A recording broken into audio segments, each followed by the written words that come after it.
to 40.41 million barrels compared to 40.73 million barrels recorded in July last year, while in August 2023 total oil production was 43.85 million barrels, a rise of 19.9% compared to 36.55 million barrels produced in August 2022. So, with Nigeria's oil production quota set by the Organization of Petroleum Exporting Countries (OPEC) at 1.7 million barrels per day and the 2023 budget oil benchmark at 1 barrel per day, oil thefts, pipeline lack of investment continued to hinder efforts to boost production, which doesn't speak well for the government, because this is the biggest source of revenue generation for the country, and for you to have a benchmark of 1.69 million barrel per day, unfortunately, due to lack of investment, pipeline vandalism, oil theft, we are hovering around 1.2 million barrel or thereabout. We are short of what we should have been getting on a daily basis. It is quite unfortunate, and the government need to really do something fast, something urgent, something serious, something really remarkable to change the tidings. Although you may easily say they have a gain in other part, because if you look at the 2023 budget, the benchmark in terms of price is around $75 per barrel, while now it is selling around $95 per barrel. So there's going to be an increase there. However, when you compare it side by side with the inability to meet up to 1.69 million barrel per day, with what we currently have around 1.2 million barrel per day, then it's a problem is looming for the country, and we already have a deficit budget. So it is really something that the government need to channel their energy to and see that the issue of oil theft in this country is taken care of. But I don't know if it is really a mystery for us to take care of that challenge when it comes to issue of oil theft in Nigeria. Absolutely. I do think that the government can do something about this actively. It can be done. It's not impossible, and I hate that every time we look at anything that has to do with oil theft and anything that has to do with our oil, it seems like it's something that is impossible, but we know that this is something that can be done. Do you understand? Like, it's easy to be done, and sometimes I wonder if people like us sitting here can already see how easily this can be fixed. Why is it that the people that are there, who are supposed to be the professionals, who are supposed to be the people that can get the job done, are making it seem as though it isn't? I mean, I begin to wonder what is at play. But then again, really, if you look at it, why we would definitely be saying it is easy on the part of the government is because they have all the state arsenals at their disposal. Absolutely. You have all the security agencies. In fact, if you want to even seek external support, you can do that, because there are countries that are willing to help you with their expertise. You can go tap in and make use of it and get results. So I think, really, like I always say, the major problem, the major problem we have is a government that says they're willing to do something, but never go to show us that they're willing to do something about any situation whatsoever. They talk more than they act, and that is why we find ourselves in the madness and the sad state that we are in. But moving on, inflation is deepening mass poverty. And just before I take this story, I took a taxi this morning, and it was difficult to find a taxi, by the way. Okay, why? And I don't know, there were fewer taxis on the road. No, today is 26 now. People are broke. The month has gone far. Oh, that explains a lot. This is salary week. Because I thought government pays 25th, 26th. Is that what they said? Okay. Anyway, that's what I think. I don't know. I've never worked for the government. But what I'm saying is, we couldn't, and when I eventually got a taxi, but the taxi I took was a woman that was driving her private car, but was picking up people, which we know people are starting to embrace now because of the situation. And she was complaining bitterly about how there were fewer people on the road today. And she said it's maybe because people don't go to work every day anymore. They can't afford to. And then I just thought sadly about the implication it has on our economy. We've not even seen the implication yet. So in the next few months to come, there's going to be more hardship. And it's going to be because of the now that people are not going to work.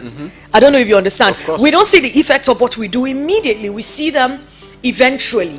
And it's very sad that we don't pay attention to these things until it's too late. But let me go ahead and take this story. The latest inflation data released by the National Bureau of Statistics raised fears of more hunger and poverty.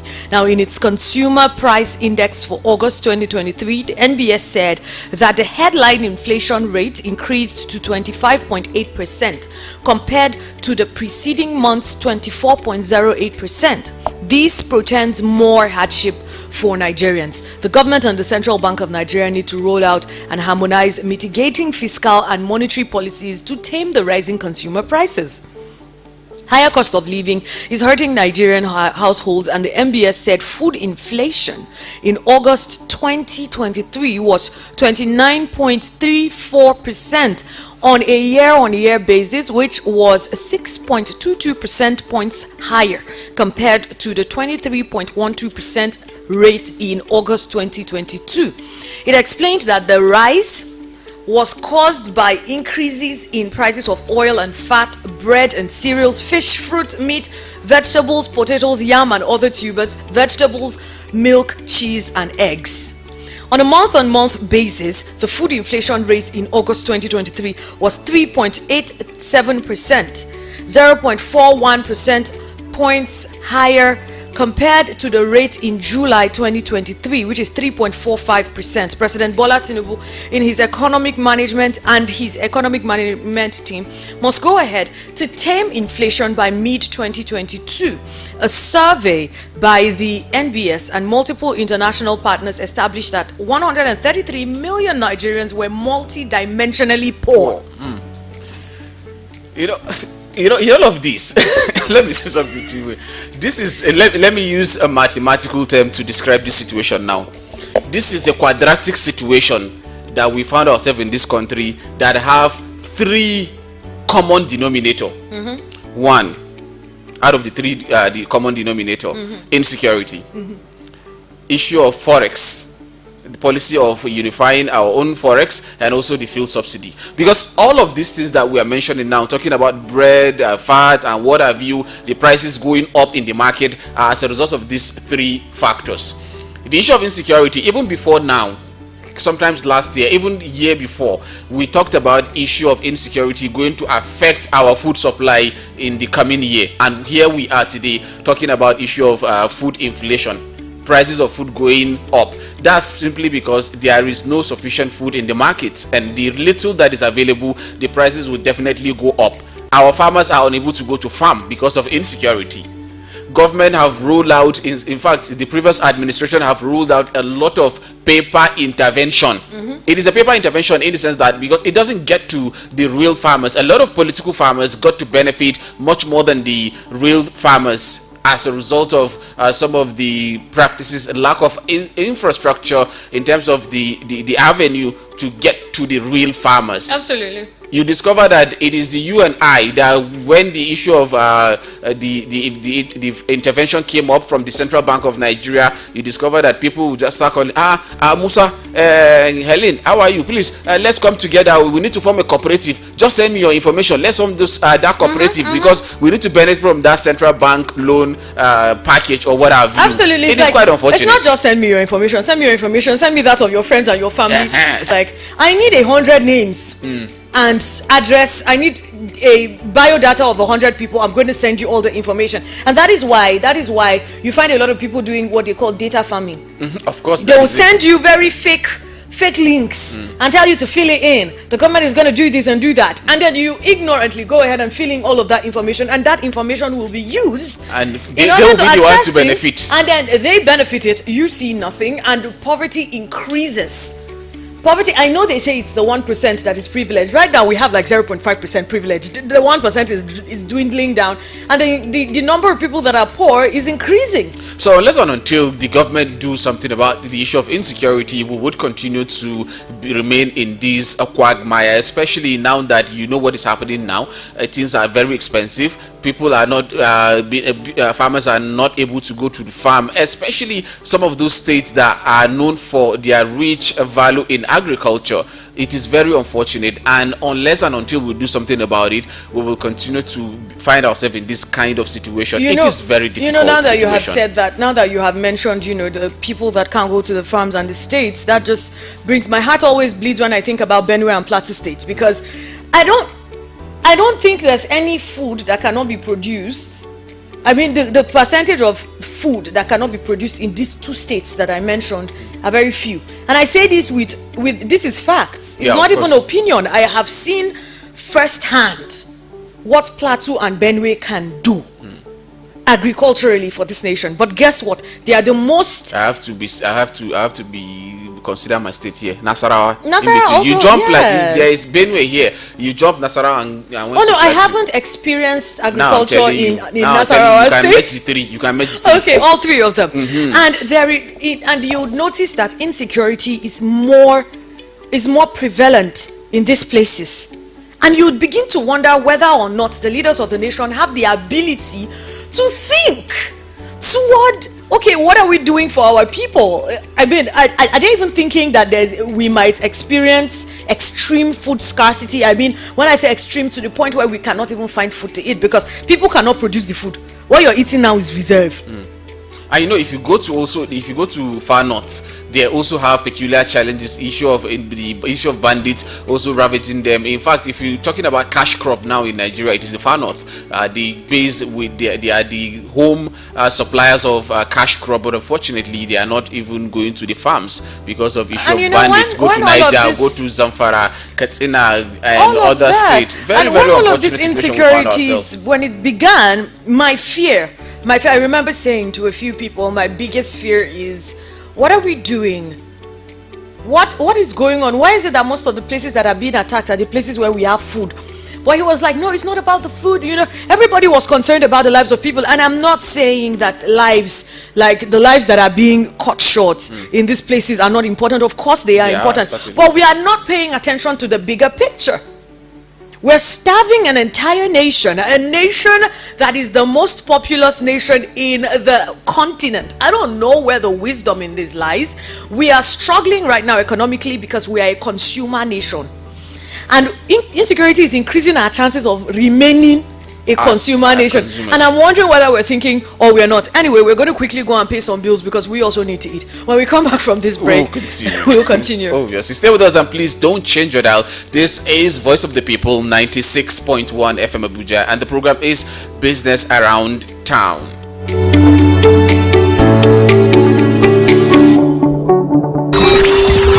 To connect with the live studio, press 0700 010 961 961. Thank you for calling Voice of the People Radio.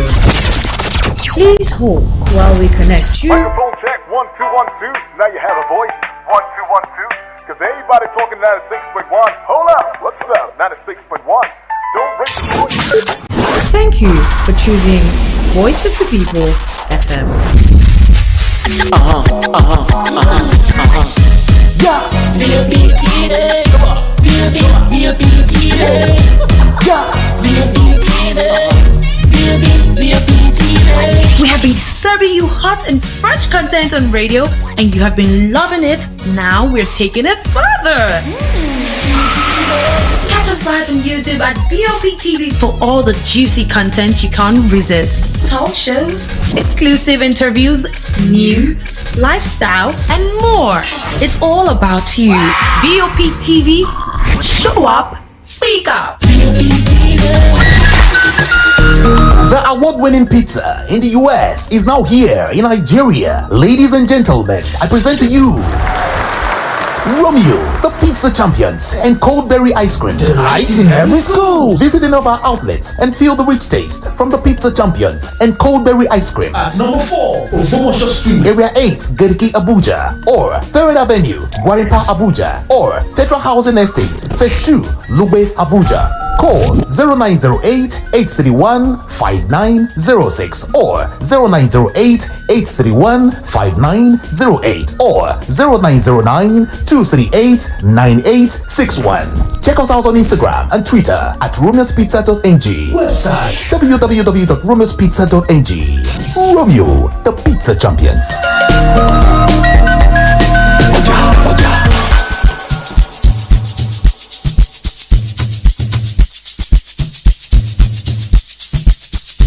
Are you aware that Iruka Online Limited installed and designed a 100,000 capacity church building? Oh yeah, we are the sole distributors of global leading brands all over the world, such as Wafday Line Array, speakers and digital amplifiers, Preseno's digital mixers and studio equipment, Coswell workstations and keyboards, Fender guitars, Mapex drums, Ashdown bass combos, just to mention but a few. We offer flexible payment plan handled by our financial department with 24/7 customer care support system. You can visit our website on www.iruka.com to avoid buying fake products. You can also visit our showroom at number 36 Lagos International Airport Road beside Golden Tulip Hotel. Iruka, never settle for less. Are you traveling to Lagos and desire a perfect getaway?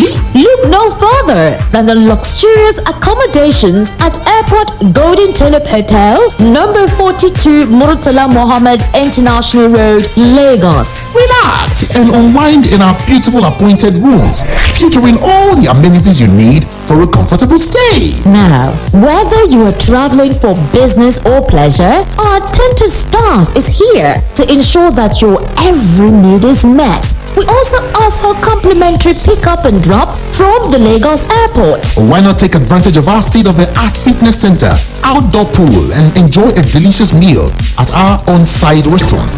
With stunning views, world-class service, and a prime location, Airport Golden Tulip Hotel is the perfect choice for your next vacation or business trip. So why wait? Book your stay today and experience the ultimate in comfort and luxury at Airport Golden Tulip Hotel. For bookings and reservations, please call 0815-8003-333 or 0815-7003-333. You can visit our website at airportgoldentuliphotel.com. Airport Golden Tulip Hotel, where luxury meets comfort. Believe me.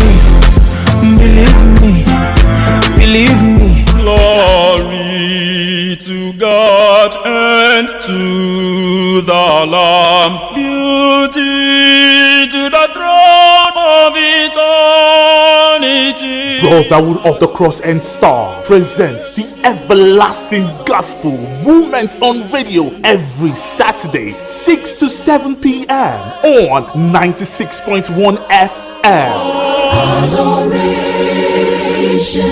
adoration, adoration to God forevermore. It is time for spiritual rejuvenation, the mortification of the physical being. It's a whole new experience on radio. Tune in and be blessed. Thank you, Father. Adoration,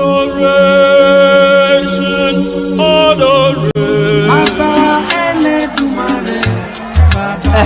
Baba Sani, remember that my daughter that will be getting married I told you about, and I'm sure that the cow I've asked you to keep is very ready. I don't want to hear story. I don't tell them. Say make you no worry. If na cow, I get them. The problem I have with you people is that you don't understand the business. How can you Okoko want to go and buy car? You now go and order from him. Ibo, whenever I want to buy meat, I usually consult our friend. Why are you not feeling that jealous? But I'm supposed to be the distributor. That is business. Are you the seller for the cow? You get them for the cow? Now your own? Both of you should not quarrel. I am not here to quarrel. More with high chief. Talking to you is sort of my introduction. Look at this bombastic element. Journey with us to visit 3 troublesome friends. From the east, we have the money and container man. Yes, it is me now. Hi, Chief. We don't kiss in Alibo. You get me? To the west, we have a man that eats only meat and loves Owambe. I still remain your one and only Otumba Owonikoko Agbabiaka. All the way to the north, we have Baba Sani with his 40 children and 4,000 cows and still counting. You are my people. Sunana Baban Asan. Na mi bonam po Asan and I get them for plenty cows. Listen to Area Matters only on VOP 96.1 FM every weekday by 10:30 a.m.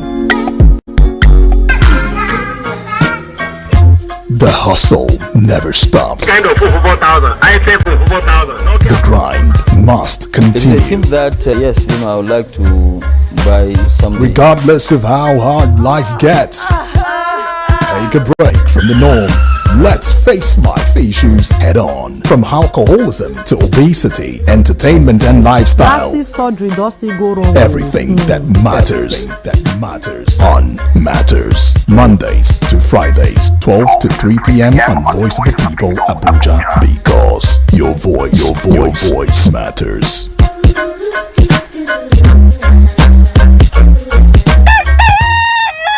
Bye there. Inakwana. Good morning. Ilahiala. Ekaro. Obohia. Good morning. Mewo. Edio. Tuama. Keideo. Good morning. Rise and shine.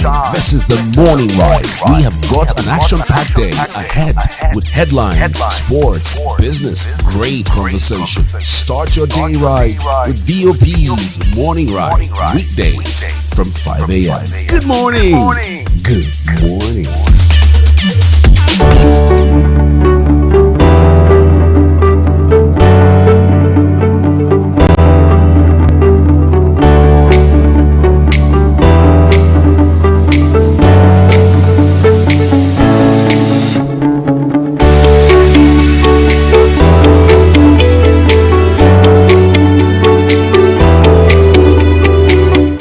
Thank you for staying with us. This is still Business Around Town on Voice of the People 96.1 FM. Chinwe Blessing and Ali Udoma. Let's get back into the day's stories. NNPCL, NCBM and IOCs to reduce oil production costs. Okay. Now, the Nigerian National Petroleum Company and the Nigerian Content Development and Monitoring Board on Monday signed a memorandum of understanding with international oil companies to reduce contracting circle in the sector to an optimal level of not more than 180 working days. Now, all parties signed the MOU at the headquarters of the national oil firm in Abuja. According to a statement issued by the management of the company, an optimized contracting circle was expected to improve the ease of doing business, reduce cost and drive efficiency, which will eventually translate to production growth, increased revenues and ultimately improved profitability. The MOU was also expected to contribute significantly to the double-digit economic growth rate agenda of the federal government and generate value for all stakeholders, including investors, companies, host communities, and Nigeria. Now, key benefits of the framework in the MOU, according to the NNPCL, included a reduction of contracting circle for open competitive tender, selective tender, and single sourcing tender to 180, 178, and 128 working days respectively, and was in contrast with the current best effort performance of 327, 333, and 185 working days respectively. Now, the Group Chief Executive Officer NNPCL, Mele Kyari, said signing the agreement that brought exciting times for the nation's oil and gas industry and stood as a bold testimony that the company was plunging into the future of hope, productivity and success. Kyari, who was represented at the occasion by the NNPCL's Executive Vice President Upstream, Mrs. Orisemiwa ASN, added that with oil and gas as the bedrock of Nigeria's economy, there was a need to get the contracting process in the industry right so as to get the economy back on track. Well, I mean, this is just one of those things that I don't quickly get excited about until I start to see it play out, because I have been excited about a lot and my hopes have been dashed by every single sector in this economy. Of course, that is the situation and that is the reality. Let's move to this one that says free internet crucial to minimize digital divide, says Tijani.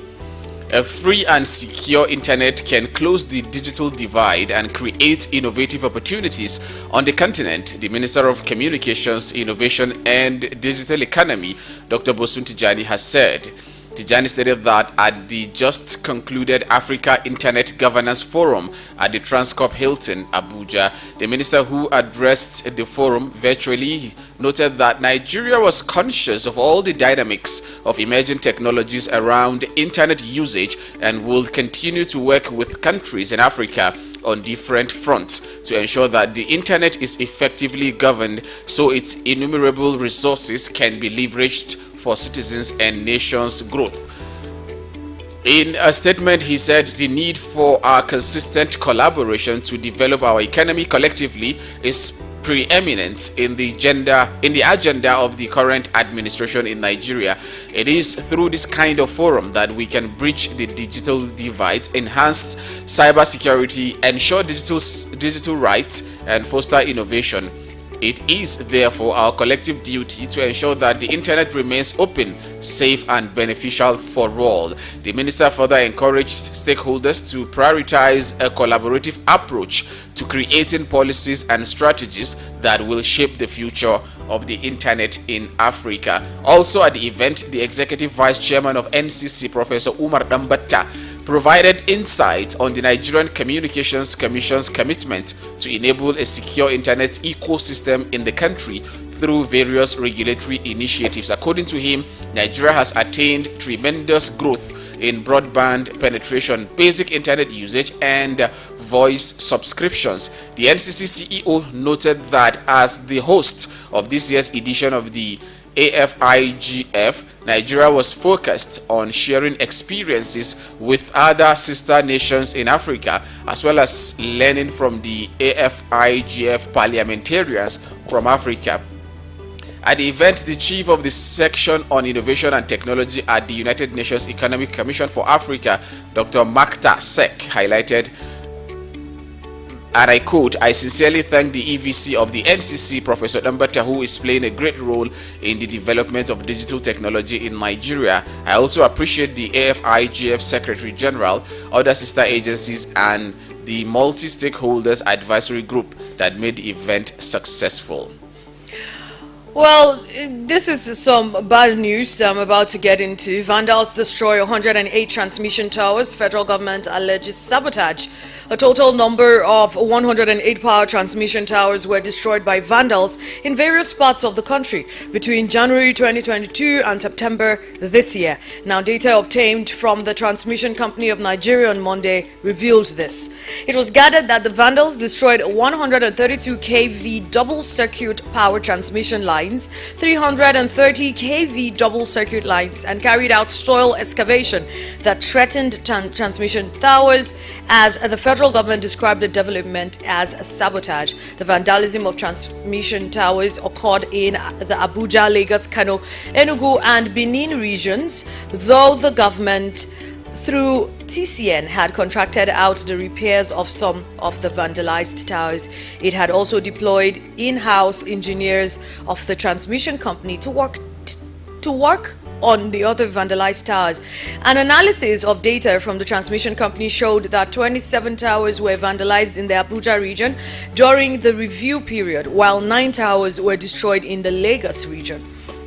The Kano region recorded the highest number of destroyed transmission towers, as 52 towers were vandalized in the region during the review period, while 10 towers were shattered in each of the regions of Enugu and Benin. Now, I just want to quickly say, how do we get these things vandalized? Are they not properly secured?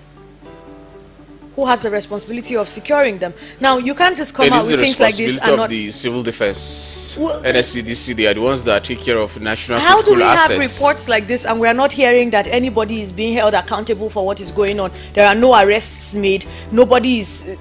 Who is responsible for it? Someone has to go down. I think the government is overwhelmed already. What we are saying, because lives of human beings are not even secured, let alone property. And these are national critical assets that should ordinarily be secured. But the way they run on highways, on thick forest and what have you, a lot need to be done. And I think the era of having a kind of a technological advancement in terms of our security, we need to imbibe technology into our security. It's going to help us, because we are used to manual settings, and for you to have a presence in all of those places in the thick forest, it's really a concern. And Aliu, again, if we are saying that we don't have enough we don't have enough security for things like this that are important to the nation, this is like really important, because now we're going to spend more taxpayers' money trying to put it together. That is if it was actually stolen by vandals and not in-house. What I'm saying is, if we don't have enough security personnel or technology to deal with this, why do we have too many people? Why do we have too many people securing individuals that don't necessarily need the security? That's one of it. But again, if we look at it, this is a collective responsibility of the government, in the sense that there are decisions that you take that might have ripple effects on other things. Just like we're talking about the issue of our economy now. Do you know now part of what we are facing in terms of insecurity, or these vandals that are going to steal all of those things, is because there is no enough productive ventures for them to go into? If at all we have a viable economy, that we have people Aliu, working. are we sure that vandals did this? At this point, I can believe any and everything. Based on what we have, based on the information made available, this is what they say. So they are alleging. But we are looking at now the holistic implication of it all. If you have a viable economy where people have jobs, where jobs are created, people will not go and start engaging themselves into criminal activities. And that is why we talk about the issue of our economy, unemployment, or the current situation that we found ourselves in this country, exacerbated by the government policies, would lead to further breakdown of law and order. We are not encouraging people to go into crime, but that is the exact reality. If you have increase in unemployment or hardship, it definitely have a direct relationship with criminality. And the sad thing about it is, when the criminality now increases and nothing is going to be done about it, more people are even encouraged to go into it. Look, the only thing that makes people not engage in criminal activity is when they are sure, when they can see that they're not going to get away with it. But we are running an economy, sadly, or we are running a society, we're running a country where very, very sadly, people can go ahead and do whatever it is that they want to do, and they know that the hand of the law is not going to catch up with them, because they can see that corruption and crime people are getting away with it, even in high offices. And that is the disadvantage of not bringing anybody down. That was why the first question I asked was, who has gone down for this? If the individuals that were supposed to protect this, you said is the NSCDC, yes? If the NSCDC, if the people that went ahead to do this, the vandals, if they were not caught, then the NSCDC officials that are responsible for taking care of it should be sanctioned in a way, so that we know that somebody has to. You cannot just continue running a country like it is. It doesn't work. It doesn't work. But let's go ahead and look at other stories. All right, let's quickly take a look at this. Naira regains strength as dollar demand moderates. Naira on Monday regained strength, gaining 0.30% of its value as demand for dollar moderated at the parallel market, also known as the black market. At the close of trading on Monday, $1 traded for 995 naira as against 998 naira traded during the morning session. Some currency dealers said the naira appreciation followed a moderation in demand as the foreign exchange market awaits policy action from the new governor of the Central Bank of Nigeria. By the way, he is going to be screened today by the National Assembly. So let's looking forward to seeing how that turns at the out. investors and exporters window, that is I&E window, Nigeria's official foreign exchange market, Naira depreciated by 3.4% as $1 was quoted at 773 Naira 25 kobo on Friday, as against 738 Naira to the dollar quoted on Thursday. Earlier on Monday, Nigeria's currency lost 0.30 of its value against the dollar at the black market as the foreign exchange market resumed trading on Monday after the weekend. The continued Naira depreciation has been attributed to strong demand for the greenback. Also, fiscal policies, external trade and global market trends, including inflation rates, interest rates, policy events and geopolitical factors are key influences affecting the Naira performance, according to Steers Africa Forex Monitor, a data and intelligence company. On Thursday, Nigeria's central bank postponed a rate-setting meeting known as the Monetary Policy Committee, that is MPC meeting, scheduled for September 25th and 26th. A statement from the Apex Bank on Friday noted that Olayemi Kadozo, new CBN governor, who was recently nominated by President Bola Tinubu, formally assumed duty in an acting capacity as the governor of the CBN pending his confirmation by the Senate, which is supposed to happen today. Yeah, today. Probably that's the reason, because the MPC meeting was supposed to be for yesterday and today. Then he's gonna be at the National Assembly today, and I guess that is why the meeting is not gonna take place. Well, let's head on to what is going on in the stock markets.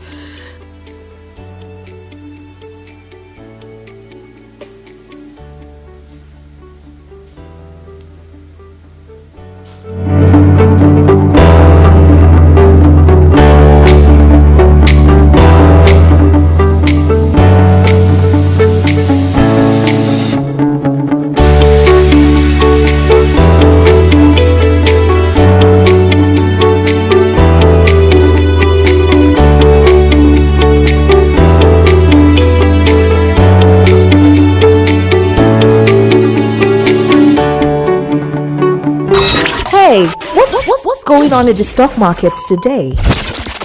Well, I'll tell you, NGX seeks regulatory reforms to attract more listings.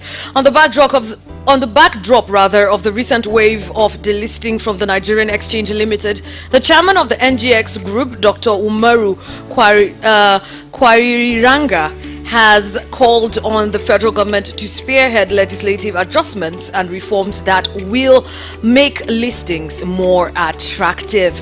Well, he stated this during the closing bell ceremony of NASDAQ in New York, organized by the United States Chamber of Commerce, Nigerian Exchange Group PLC, and the Nigerian Investment Promotion Council. The closing bell ceremony was part of events lined up in the NGX Roadshow, supported by Stanbic IBTC, Cardinal Stone Partners, and Chapel Hill Denham.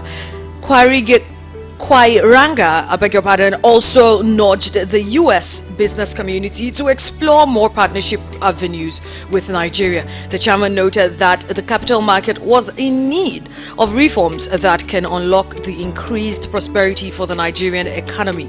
He also emphasized the need for deepening of the pension reforms and amendments to government-free zones to facilitate easy access to the capital market through listings. Now, going further, he said the removal of fuel subsidies and liberalization of the foreign exchange market have boosted confidence in our capital market, with the Nigerian Exchange Limited's all-share index surging by 29.04% since President Tinubu's inauguration. And that's it. Here is our business quote for the day. Well, this one is one of my favorites. Success usually comes to those who are too busy looking for it. You gotta be busy looking for success in order to get it. If you're not busy looking for it, it's not gonna come to you. I mean, ironical, but yeah, true. This has been exciting. I am looking forward to the end of today, like I do every other day, and I hope you are as well. A little pro tip for keeping positive, because you know these days are hard. Keep the most exciting thing that you have to do every day toward the end of your day. That way you have something to look forward to regardless of how bad your day is. Have a very lovely day. Funhouse, no, not Funhouse now. Area Matters comes up next. All right, thank you for listening. Thank you for watching us live on YouTube. In case you want to advertise or do any business with us, we are live at number 4 Ogbomosho Street, Area 8, Gariki, Abuja. That is where our office is situated. We cannot wait to have you. Have a beautiful day. My name is Ali Udoma. And I'm Chinwe Blessing.